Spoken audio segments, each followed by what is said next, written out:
இயேசு கிறிஸ்துவுக்குள் மிகவும் அதிகமாக நேசிக்கப்படுகின்றவர்களே, மீண்டுமாக இந்த மார்ச் மாதத்தில் 18ஆம் நாளாகிய இந்த செவ்வாய்க்கிழமையில் உங்களை சந்திப்பதில் மிகுந்த மகிழ்ச்சி அடைகிறோம். இந்த காலை நேர இறை தியானத்தை நம்ம ஆரம்பிக்கலாம். நமது ஆரம்பம் பிதா, குமாரன், பரிசுத்த ஆவியின் நாமத்தில் உள்ளது. ஆமென். ஜெபிப்போம். பாடுகளின் தாசனே, சிலுவையின் நாயகனே, எங்களுக்காக கல்வாரி சிலுவையில் பாடுகளை ஏற்றுக்கொண்டு மரித்து ரத்தம் சிந்தி எங்களை மீட்டவரை உண்மை ஸ்தோத்திரிக்கிறோம். இதோ இந்த மார்ச் மாதத்திலே தவக்காலத்தில் இருக்கிற எங்களை உங்களுடைய சிலுவைக்கு நேராக வழிநடத்தி வருவதற்காக நன்றி செலுத்துகிறோம் ராஜா. காலை நேர இறை தியானத்தை ஆசீர்வதிங்க. நீர் பேசுகிற ராஜா, நாங்கள் கேட்கிறோம். அடியாரை மறைத்து கொள்ளும். குறிப்பாக இந்த நேரத்தில் பலவீனமாக ஜுரத்தில் இருக்கின்ற என்னுடைய அன்புக்குரிய அன்பர் சாருக்காக ஜெபிக்கிறோம். பரிபூர்ண சுகத்தை கொடுத்து மீண்டும் தன் பணிகளை செய்வதற்கும் ஊழியத்தை செய்வதற்கும் சாரை பலப்படுத்த வேண்டும் என்று கூட நான் ஜெபிக்கிறோம். இந்த நாளின் இறை செய்தி, பாடல் வேலை, ஜெப வேலையே எங்களுக்கு ஆசீர்வதித்து தார். எங்களுக்காய் கல்வாரி சிலுவையில் ஜீவனை விட்டு மரித்து உயிர் தெழுந்த இயேசுவே, ஆண்டவருடைய நாமத்தில் ஜெபிக்கிற நல்ல பிதாவே, ஆமென். காலையிலே நாம் ஆண்டவரை துதிக்கும்படியாய் 72வது பாடலாகிய சர்வலோகாதிபா நமஸ்காரம் என்ற பாடலை நாம் இணைந்து பாடுவோம்.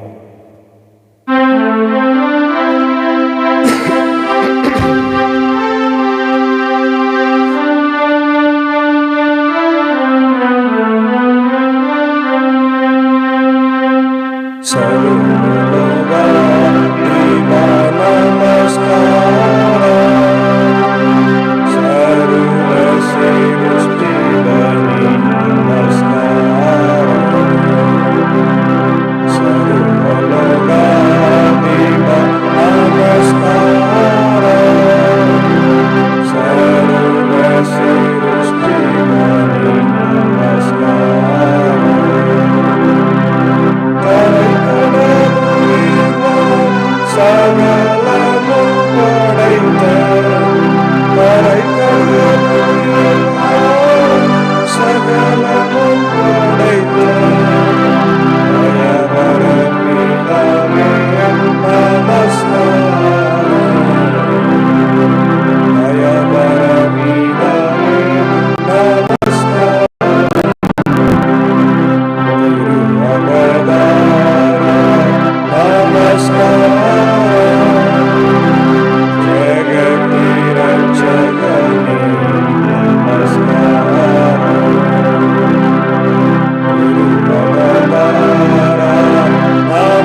பாடுகளின் தாசனாம் இறைமைந்தன் இயேசுவின் திருப்பெயரிலே மீண்டுமாக இந்த மார்ச் மாதம் 18ஆம் நாளாகிய இந்த செவ்வாய்க்கிழமையிலே உங்களுக்கு கிருபையும் சமாதானமும் உண்டாயிருப்பதாக. ஆமேன். தேவனுடைய பிள்ளைகளை, இந்த நாளிலே நாம் தியானிக்கும்படியாக தெரிந்து கொண்ட கடவுளுடைய வார்த்தை அது எசேக்கியேலின் புத்தகம் 37ஆம் அதிகாரத்தில் 1 முதல் சில வசனங்களை நம்ம பார்க்க போகிறோம். எசேக்கியேல் புத்தகத்தை பற்றி நாம் பார்த்தோம் என்று சொன்னால், எசேக்கியேல் என்னும் பெயருக்கு ஆண்டவர் ஆற்றல் அளிப்பவர் என்ற பொருள் உள்ளது. அதாவது காட் இஸ் மை ஸ்ட்ரென்த். எருசலேமின் வீழ்ச்சிக்கு முன்பும் பாபிலோனிய சிறையிருப்பின் போதும் இறைவாக்கினர் எசேக்கியேல் வாழ்ந்தார். 2 இடத்துலையுமே அவர் வாழ்ந்திருக்கிறார். பாபிலோனுக்கு நாடு கடத்தப்பட்டோருக்கு மட்டுமின்றி எருசலேமில் எஞ்சி இருந்தோருக்கும் அவர் இறைவாக்கு உரைத்திருக்கிறார். 2 இடத்துலையுமே அவர் இறைவாக்கு உரைத்திருக்கிறார் என்று சொன்னால் அது மிகையாகாது. எசேக்கியேல் ஆழ்ந்த இறைப்பற்றும் கற்பனை வளமும் கொண்டிருந்தார். எழுச்சிமிகு தம் எண்ணங்கள் பலவற்றை காட்சிகளின் வடிவில் எடுத்துரைத்தார். இவர் தம் அறிக்கைகள் பலவற்றை அடையாள செயல்கள் வழியாய் விளக்கினார். ஒவ்வொருவரும் தம் தீவினைகளுக்கு பொறுப்பு ஏற்க வேண்டும் என்றும் அவர் தம் நெஞ்சமும் எண்ணமும் உள்ளார்ந்த புதுப்பொழிவு பெற வேண்டும் என்றும் எசேக்கியேல் வலியுறுத்தினார். நாடும் புது பொழிவு பெற்று வாழ்ந்திட வேண்டும் என அறைகூவல் விடுத்தார்.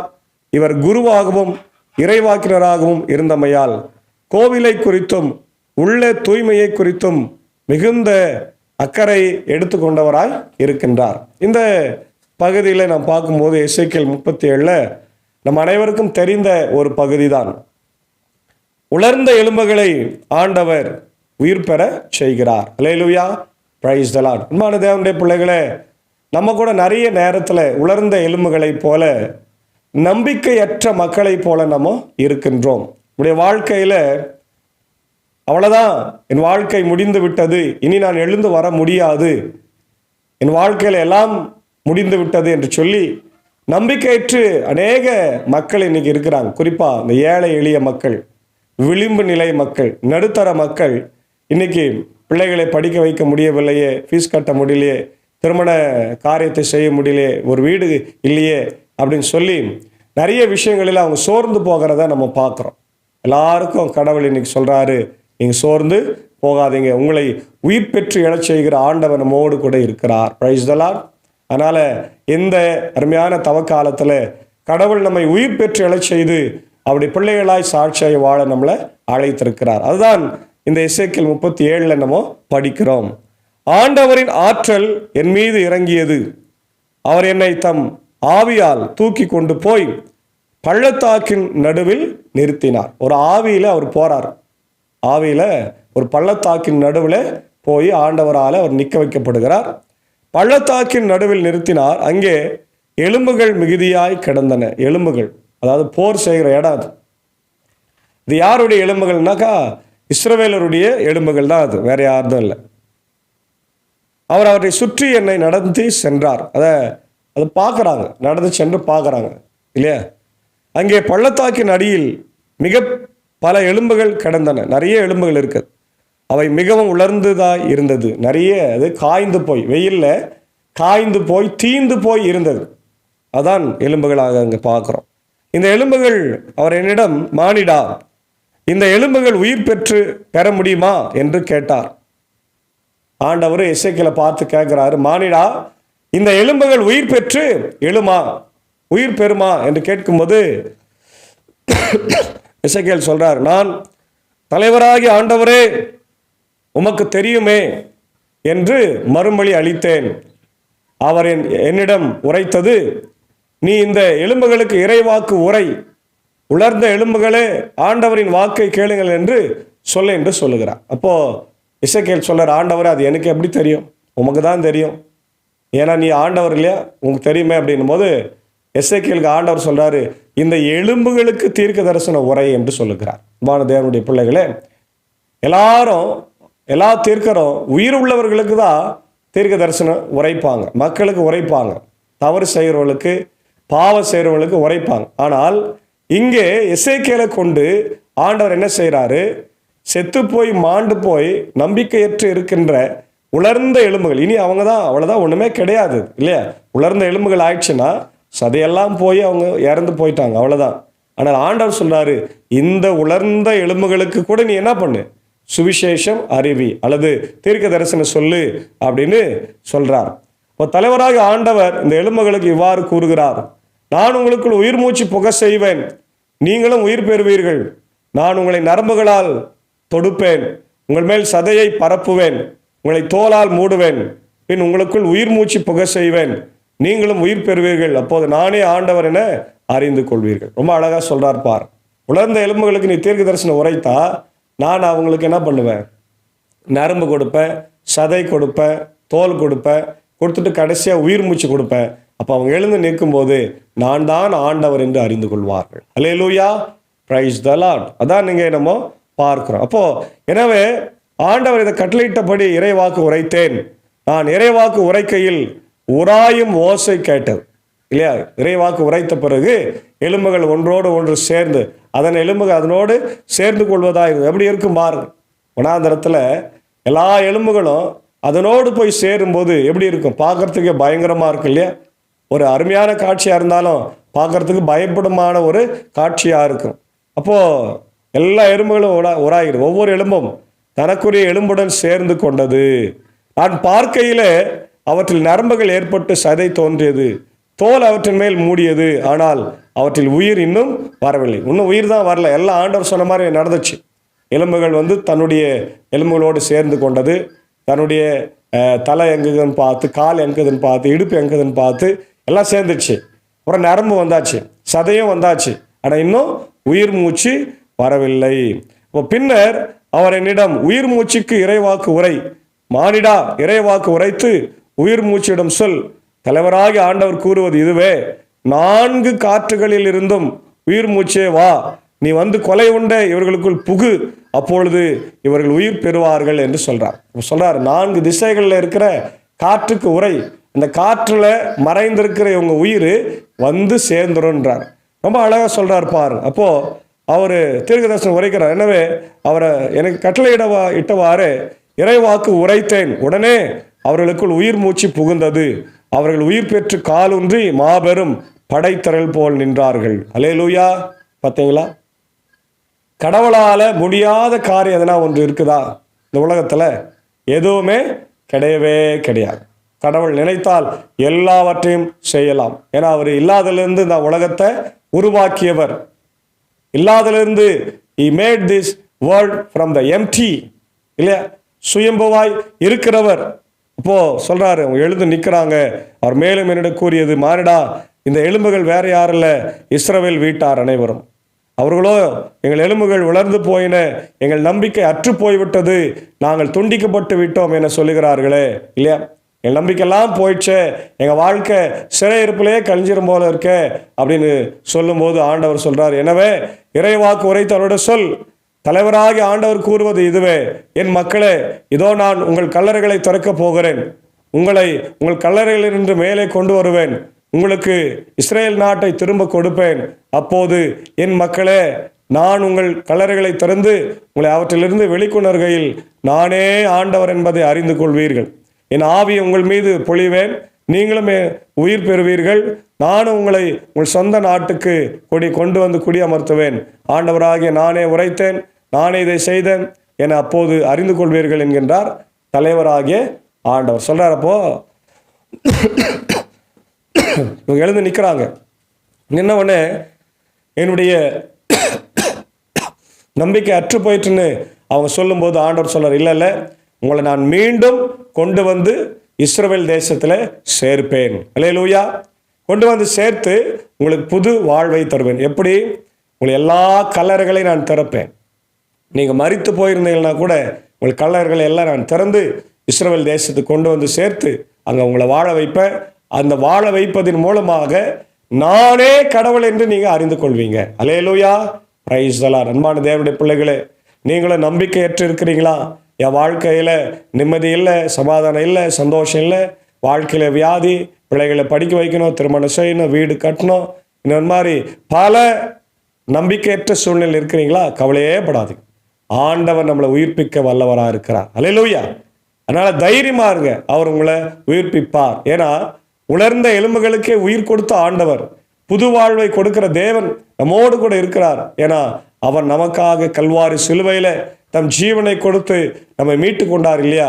அதனால நாம் எதற்கும் அஞ்சாமல் பயப்படாமல் தைரியமாக இந்த உலகத்துல வெற்றி நடை போட்டு வாழ வேண்டும் என்று அழைக்கிறார். பிசாசுக்கு அவருடைய காரியங்களுக்கெல்லாம் நாம் எதிர்த்து போராடி வெற்றி பெற ஆண்டவர் அழைக்கிறார். நம்மளை அவர் உயிர் பெற்று எழச் செய்வார். நாம் மரித்தே போனாலும் கூட நம்முடைய வாழ்வை ஆண்டவர் உயிர் உள்ள வாழ்வாக மாற்றப் போகிறார் என்பதில் எந்த சந்தேகம் இல்லை. ஆகவே இந்த காலை நேரத்தில் இப்படிப்பட்ட இறை ஆசீர்வாதங்களை நாம் பெற்றுக்கொண்டு உயிர் தெளிந்த பிள்ளைகளாய் உயிர் பெற்று எழுந்து வாழ தூய ஆவியானவர் நம்மை வழிநடத்தி காப்பாராக. ஆமேன். ஜெபிப்போம். நானே உயிர் தெழுதலும் ஜீவனுமாய் இருக்கிறேன் என்று வாக்களித்து மரித்தவர்களை உயிர் பெற்றெழச் செய்த எங்கள் அன்புள்ள ஆண்டவரே, நேற்றும் இன்றும் என்று மாறாதவரும் என்றென்றும் வாழ்ந்திருக்கிறவருமாகிய நல்ல ஆண்டவரே, மரணத்தை வெற்றி சிறந்த ஆண்டவரே, இதோ எசேக்கியேல் ஆண்டவர் தீர்க்க தரிசன காலத்தில் ஆண்டவரே மக்கள் உலர்ந்த எலும்புகளாக இருந்த போது இந்த இறை வார்த்தையை எசேக்கியேல் வழியாய் கொடுத்து அவர்கள் உயிர் பெற்று எழச் செய்து உடைய வாழ்க்கையில் ஆசீர்வாதத்தை அற்புதங்களை செய்தவரே, மீட்டுருவாக்கம் செய்தவரே, மீண்டும் ஆண்டவரே புது வாழ்வை தந்து அவர்கள் தேசத்தை கட்டினவரே உம்மை ஸ்தோத்திரிக்கிறோம். எங்கள் வாழ்க்கை கூட இப்படிதான் பல நேரங்களிலே ஆண்டவரை கட்டப்படாமல் இருக்கிறது. அவநம்பிக்கையோடு நாங்கள் இருக்கிறோம். எங்களுக்கு தீர்க்க தரிசன வாக்கு உரைத்து வசனத்தின்படி எங்களை காத்து வழிநடத்தி எங்களை ஆசீர்வதிக்க வேண்டும் என்று நான் ஜெபிக்கிறோம். தோல்விகள் எல்லாம் வெற்றியாய் மாற்றும், எங்கள் பலவீனமெல்லாம் சக்தியாய் மாற்ற வேண்டும் என்று நான் ஜெபிக்கிறோம். ஆண்டவர் இந்த காலை நேரத்தில் கூட இந்த டிவோஷனில் ஆண்டவரை இணைய முடியாமல் இருக்கின்ற அன்புக்குரிய அன்பர் சாருக்காக ஜெபிக்கிறோம். உடலில் இருக்கிற அந்த ஜுரம் ஆண்டவர் நீங்கும்படியாக நான் ஜெபிக்கிறேன். அன்றைக்கு பேதுருவின் மாமியார் ஆண்டவர் ஜுரத்தில் அவதிப்படுகிற போது நீர் போய் உடைய ஆண்டவரை இல்லத்தில் கைகளை தொட்டு சுகமாக்கினீர். அவங்க எழுந்து பணிவிடை செய்தார். அதுபோல சாருக்கு ஆண்டவரே நீர் ஜுரத்தை எல்லாம் நீக்கி மீண்டும் தன் பணிகளை ஊழியத்தை செய்ய கிருபைத்தார். நான் பார்த்து கொள்கிற என் ஜக்காவுக்கும் நல்ல சுகத்தை பலத்தை தாரும். மண்ணும் பிள்ளைகள் மார்த்தால் மரியாதை காத்துக்கொள்ள வழி நடத்தும். ஆண்டவரே எந்த பிரச்சனைகளும் வியாதிகளை வராதபடி காத்தரலும். ஆண்டவரே சாக்கு சாருக்கா டீச்சருக்காக ஜபிக்கிற வழி நடத்தும். ஆண்டவரே இந்த சீதோஷண கால சீதோஷண மாற்றங்கள் ஆண்டவரை கடுமையான வெயில் கடுமையான பனி காலையில் இருக்கிறதுனால என்னுடைய உடல்நிலை அதிகமாக பாதிக்கப்படுகிறது. இந்த நிலைமைகள் எல்லாம் மாற ஆண்டவரே எங்களுக்கு கிருபைத்தார். அடைய குடும்பத்தாரை ஆசீர்வதியும். இதை உலகம் எங்கும் இருந்து கண்டுகளித்து பார்க்கிற ஒவ்வொரு மக்களுக்காக ஜபிக்கிறோம். அமெரிக்கா, UK, ஆஸ்திரேலியா, நியூசிலாந்து, ஆண்டவர் கல்ஃப் கண்ட்ரிஸ்க்காக, ஆசிய கண்டத்தில் இருக்கிற மக்களுக்காக, இந்திய தேசத்தின் மக்களுக்காக, ஆட்சி செய்கிற ஜனாதிபதி, பிரதமர், ஆண்டவர் எங்களுடைய முதலமைச்சர், கேபினெட் மினிஸ்டர்ஸ், 2 கேபினெட்ஸ் ஆண்டவருக்காக, மத்திய அமைச்சரவைக்காக, மாநில அமைச்சரவைக்காக ஜபிக்கிறோம். ஆண்டவர் இது 2 பேர்கள் ஒரு இடம் அந்த டென்ஷன்ஸ் இருக்கிறது அதெல்லாவற்றையும் மாற்றி அமைதியான ஒரு சூழ்நிலையில் நாங்கள் வாழக்கூடிய ஆண்டவர் பாக்கியத்தை எங்களுக்கு நீ தர வேண்டும் என்று நான் கெஞ்சி மன்றாடுறேன். இந்த நேரத்தில் கூட ஆண்டவர் பிறந்த நாளை திருமண நாளை காணுகின்ற மக்களுக்காக ஜபிக்கிறோம். ஆண்டவர் எல்லாரையும் கர்த்தர் ஆசீர்வதிங்க, வழி நடத்துங்க. ஆண்டவர் அதே போல பலவீனமாக இருக்கிற மக்கள் எப்படின்னா ரெவரண்ட் டாக்டர் உதயநேசன் ஆயிருக்காய், நிக்சன் ஆயிருக்காய், ராஜ்குமார் ஆயிருக்காய், ஜபலாசர் ஆயிருக்காய், பால் மோசஸ் ஆயிருக்காக, ஆண்டவருடைய வனஜாம்மா, ஆலன் ரஃபியா, லதா சிஸ்டர், ஆண்டவரே ஏழுமலை சாருக்காக, ஆண்டவர் வேலன் அவர்களுக்காக, ஆண்டவர் சாமுவேல் வர்மனுக்காக, குறிப்பாக டாக்டர் கெனடி டேவிட் ஐயா அவருடைய அன்பான மகன் டேவிட் பிரியன் பிரபுக்காக ஜபிக்கிறோம். தலையில் விபத்தினால அடிபட்டு சிகிச்சை பெறுகிற அவருக்கும் நல்ல சுகம் பலன் ஜீவனை தந்து என் தேவன் வழி நடத்தும். இடையின் பணியாற்றுகிற பாப்பனப்பள்ளி போதவட்டத்திற்காய், பாப்பனப்பள்ளி, மின்னூர், வடகரை, மேல் சானகப்பம் திருச்சபைகளை குடும்பங்களை ஆசீர்வதிங்க. பாப்பனப்பள்ளி கட்டுமான பணிகளுக்கு தேவையான உதவிகளை தாருங்க. ஆண்டவரே செக்ரட்டரி அவருடைய அன்புக்குரிய சாலமன் சாருக்காக, அவருடைய அன்பு தாயார் அமுதம்மாவுக்காக, ஆண்டவரே அதே போல் கலைச்செல்வி தங்கதுரை அவருடைய அன்பான ஆண்டவர் தாயார் அம்மா விமலா அம்மாவுக்காக ஜபிக்கிறோம். பலவீனங்கள் எல்லாம் உண்டு, எல்லாவற்றையும் மாற்றி நல்ல சுகத்தை பலத்தை தார். இன்னும் யாரெல்லாம் பலவீனமாய் சுகமாக இருக்கிறாங்களோ எல்லாரும் என் தேவன் கண் நோக்கி பார். இப்படி இந்திய தேசத்திற்காக ஜபிக்கிறோம். ஆட்சி செய்கிற தலைவர்கள் ஆண்டவர் ஒவ்வொருவரையும் கர்த்தர் ஆசீர்வதிங்க. அமைதியான ஒரு சூழ்நிலை உருவாக்கி தாருங்க. இந்தியர்கள் நாங்கள் அனைவரும் உடன் பிறந்தோர் என்ற அந்த சிந்தனையோடு வாழும். ஜாதி, மதம், இனம், மொழி பேதமின்றி வாழ கிருபைத்தார். உடைய தாய் திருச்சபையாக இந்திய சுவிசேஷ லுத்தரன் திருச்சபைக்காக ஜபிக்கிறோம். உடைய தாய் திருச்சபை ஆசீர்வதிங்க. ஆயர் பெருமக்களையும் எல்லா ஆண்டவரே நிறுவனங்களையும் பள்ளிக்கூடங்களையும் ஸ்தாபனங்களையும் ஆண்டவர் பெதஸ்தா மருத்துவமனைக்காக ஜபிக்கிறோம். கர்த்தர் காத்தருளி வழிநடத்துங்க, தேவையை சந்திங்க. தொடர்ந்து இந்த நாளின் எல்லா பணிகளையும் பயணங்களையும் கர்த்தர் எங்களுக்கு ஆசீர்வத்து தர வேண்டும் என்று ஜபிக்கிறோம். ஆண்டவர் பலவீனங்கள் எல்லாம் எங்களுக்கு மாற்றுங்க. துதி கன மகிமை உமக்கே செலுத்துகிறோம். இயேசுவின் மூலம் ஜபிக்கிறோம் நல்ல பிதாவே, ஆமென். இந்த ஆண்டவராக இயேசு கிறிஸ்துவின் கிருபை, பிதாவாக தேவனுடைய அன்பு, பரிசுத்த ஆவியின் ஐக்கியம் இந்த நாளிலே நம்முடையோடு கூட இருப்பதாக. Amen. God bless you. Amen.